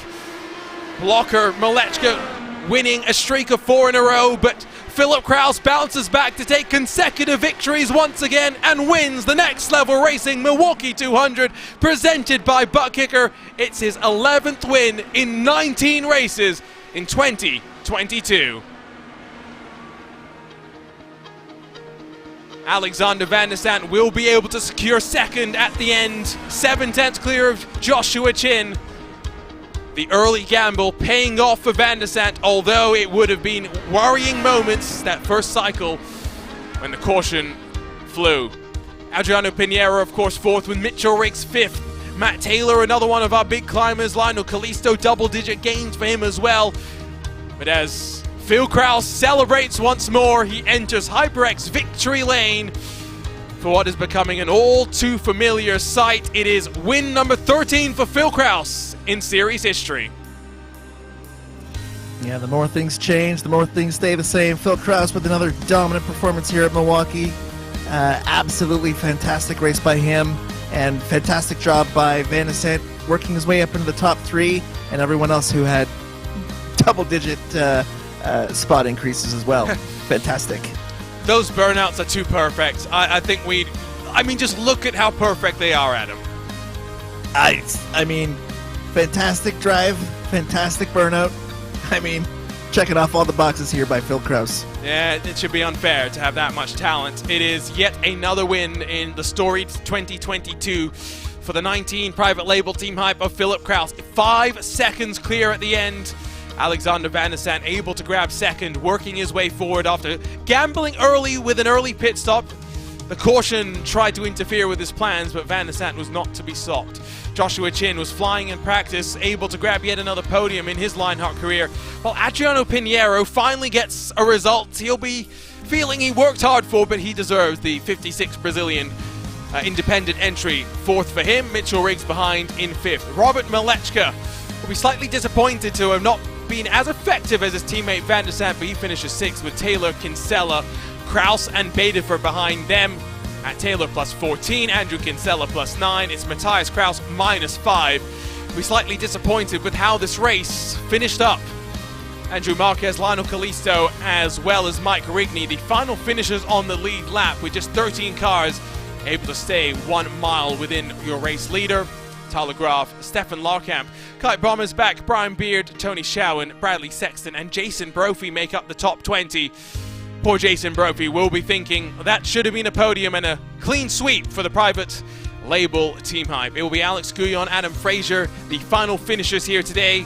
Brian Carey, Caleb Bensi, Luis Gonzalez Nunez and Ron Hacker started, but troubles along the way, none of them even making it to the halfway mark in today's event. That leads us into our HyperX post-race show, because the Lionheart Racing Series is powered by HyperX, makers of premier gaming gear like the legendary ultra-comfortable Cloudline of gaming headsets. Whatever you play, however you play, HyperX knows we're all gamers. For more information on HyperX products, visit hyperx.com. And while we wait for Phil Kraus to continue and finish his victory celebrations in HyperX victory lane, we'll go in reverse order and we'll be joined by Joshua Chin. Josh, a difficult race in terms of how long and draining it can be, but ultimately a double podium for the private label team hype. Just unable in those closing stages to get past Alexander Van der Sant. It was not for a lack of effort. Yeah, the tires definitely were making a difference there. I'd considered not taking tires to try and get the advantage on the stop time, and I'm glad I didn't, because I think I probably would have gotten past, or had a good shot at getting past, and still finishing third, so it was worth a shot. Started out with qualifying the same exact times as Phil, and that was kind of the race over from there. Whoever started on the pole was going to have a really good shot. Alex gave us a good run for our money with the off-cycle pit strategy. We didn't think it was going to be as close as it was with that. So kudos to them. Him and Adriano both worked out really great. Both ends of the spectrum on strategy to kind of get up there and try and fight for the win. Yeah, I think we've got to ask about qualifying. Have you ever been in a session where not just one lap, but both laps have been identical between you and literally any other car? I've been on iRacing for 11 years, and I can safely say I've never done that, let alone with a teammate. Yeah, I think I was probably just as shocked as all those watching, I can't imagine what it must have been like for you watching, already having finished in qualifying and seeing those times. As we wrap up this season, of course, it's been a partial campaign for you in 2022. Kansas, Phillip Island, and Auto Club still to go. Are we expecting to see you around for all three, and what are you hoping to get out of these final 3 races of the year? Well, if I can go 3 races without food poisoning like Barber, then that'll be great. Honestly, just trying to get top 10 in points. It's right there on the cusp. I know some guys that are in that kind of 5th to 9th range had some bad races, so hopefully get up there. It's been a good season overall. There's been a few problems here and there, but for the amount of time I've been able to put into the season, it's been really good overall, and it's been a good season for the rest of the team, especially with more than likely getting the team championship locked up here in the next race or two. It's a 17th podium to add to your collection, Joshua Chin. Congratulations on 3rd. We'll head over from Joshua Chin to the man that he fought all the way to the line with. We're chatting with Alexander Van der Stat. And Alex, let's ask first about the struggles in qualifying. Private label team hype 1, 2, and 3. Power Slide maybe not finding the in-car tools to get the most out of Go Fast time. Yeah, we were definitely missing something there, and it was just really hard to get a lap in practice too, and so you lose that little bit of confidence. But we definitely had the right tools for the long run there. We were Rob, Andrew, and I were the 3 fastest cars on track 3 laps of the stint. So yeah, really that made up for a lot of the struggles in qualifying for sure. Just kind of got unlucky with the coming out in some lap traffic battles. But yeah, overall, really happy with 2nd and being able to move through the field like that. And even before that final cycle of pit stops, that call to come in, not just slightly early, but very early in that first call. What was going through your mind? How far did your heart drop when the caution came out for the first time? I was pretty mad about it. Yeah, just a lot of wrecks in the pit cycles this year, and it's probably the 3rd race that I've run into trouble with that. But the pace-wise, it was absolutely worth it, and it still worked out in the end. But yeah, definitely very frustrating. Probably should have still stayed out later. It wouldn't have helped, but I expected more people to be just dividing the race into quarters and pit around lap 50. But a lot of people went way later and ran out the fuel. So that was a bit unexpected, and I should have stayed out longer and had less of a tire advantage, or had less of a tire disadvantage, I should say. But yeah, still it was fine. I don't know if I could have won this race, but it would have been closer at least. And at the very least, I mean, we are really talking about... we should talk to George about getting a Best of the Rest award, because in a year where Phil Krause has been so great, it's the battle for 2nd that is now intriguing us. This is great points for you with just 3 races to go after this one. Yeah, absolutely. I mean, it was close. Rob and I were very close in practice, and for that first stint, we were nose to tail. Just actually pitting early and getting trapped a lap down like that, I actually had more heat in my tires from the restart, so I could jump a lot more people and just kind of run away from him. So yeah, still working together as teammates, of course, but it's we're both going for it. It's 2nd best is, I guess, the best I can hope for now. It's been still a good year for you, Alex, and I still remember that race at Watkins Glen as one of the most fun races we've had in 2022. Congratulations on the 2nd. We'll see you next time we go racing at Kansas. Yeah, thanks, Arjuna. Alexander Van der Stat from 7th position to 2nd, and it was the call. And maybe if he comes out somewhere different, not in dirty air, finds some clean air, he fights with Phil Krause, but instead it is a 5-second advantage for the number 19 at the end of the race. Back-to-back wins once again, Phil, but it all started in qualifying and putting it on pole and matching your teammates' laps not once, but twice. Yeah, I was gonna say, if you didn't mention it, that yeah, we matched laps on both laps. It's kind of insane. It'd be interesting after the fact if we both compile our replays and see where we gained and lost, because identical laps once is already insane enough. Identical laps twice is just bonkers. But yeah, it was a somewhat straightforward race. Milwaukee is always really hard to overtake on, and I'd say it was a little bit more so tonight. The car was just quite understeering mid-corner, but yeah, all in all, it was just a really good race again for the private label Team Hypotheca car. And again, it did start in qualifying, right? 1, 2, and 3. You guys must have found something in qualifying to just get the most out of it. Not just on the second lap, but the first lap as well, because we did notice you were like a considerable bit faster than a lot of those around you. Yeah, I think there were a few different ways you could go to approach the lap. We went for the fast first lap just to try to get the tires in a better operating range for the second, and it definitely seemed to work out. It was a shame for Jason that he got his, I think he had some sort of packet loss issue that lost him a lap, and he was never able to recover from that. But still, 2 cars on the podium tonight, so always a good thing to see.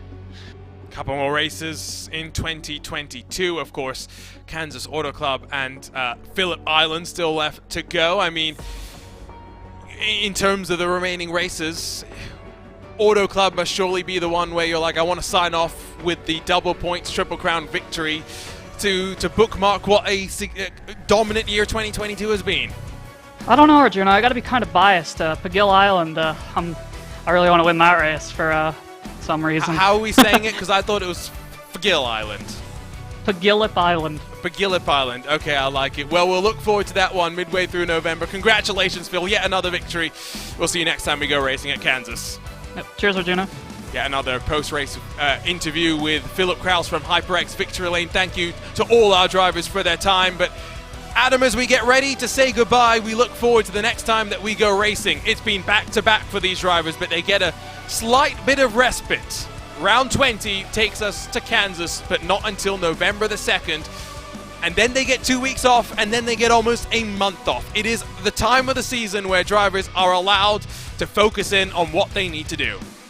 Yeah, it'll be, I'm sure, a welcome little bit of rest here that the drivers are able to have a little stretch here before we finish off the season strong with Kansas and the double points race at Auto Club.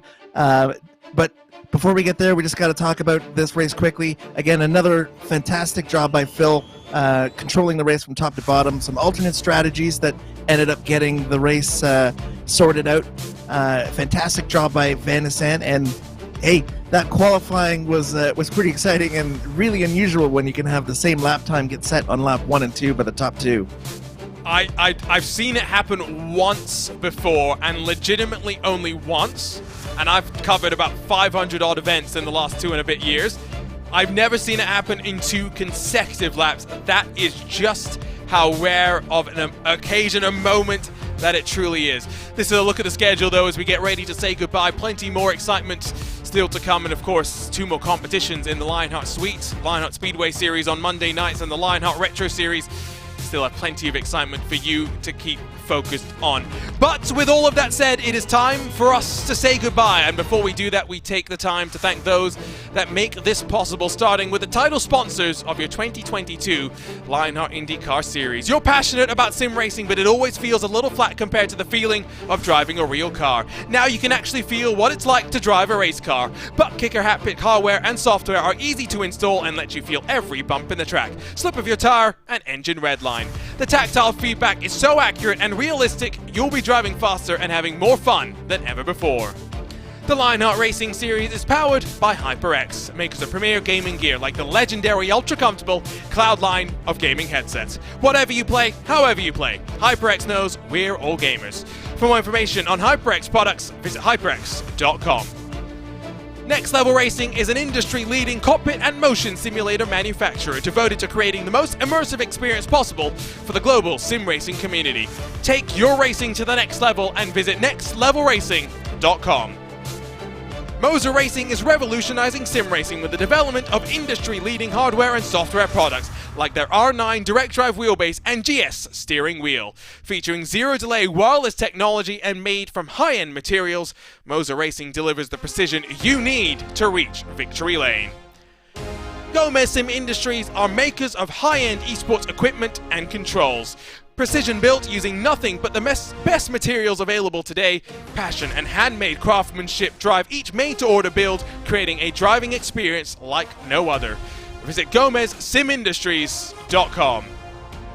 And it's not just them, but so many more that make this happen. To learn more about the Lionheart Racing Series, its partners, and the 3 competitions the sanctioning body puts forward, head to LionheartRacingSeries.com, while you can stay connected with latest news within the virtual paddock by staying online on social media connected with the world of Lionheart. The next time Lionheart is in competition, it is with the Lionheart Speedway Series next Monday for the HyperX 175 at Richmond. The following Thursday, we go racing in the Lotus 79s at the Circuit Gilles Villeneuve for the Gomez Sim Industries Grand Prix of Montreal, presented by SimRace 24/7. It's a couple of weeks off for the drivers of the 2022 Lionheart IndyCar Series, but they get focused next for the Butt Kicker Kansas 200, presented by Next Level Racing. Thank you so much for joining us here on RaceSpot TV for round 19 of 22. On behalf of everyone behind the scenes, for Adam Crane alongside myself, Arjuna Kankipati, we'll see you in a couple of weeks' time from Kansas Speedway for what's bound to be an electric race. For now, we bid you farewell, and we congratulate the inevitable Philip Kraus.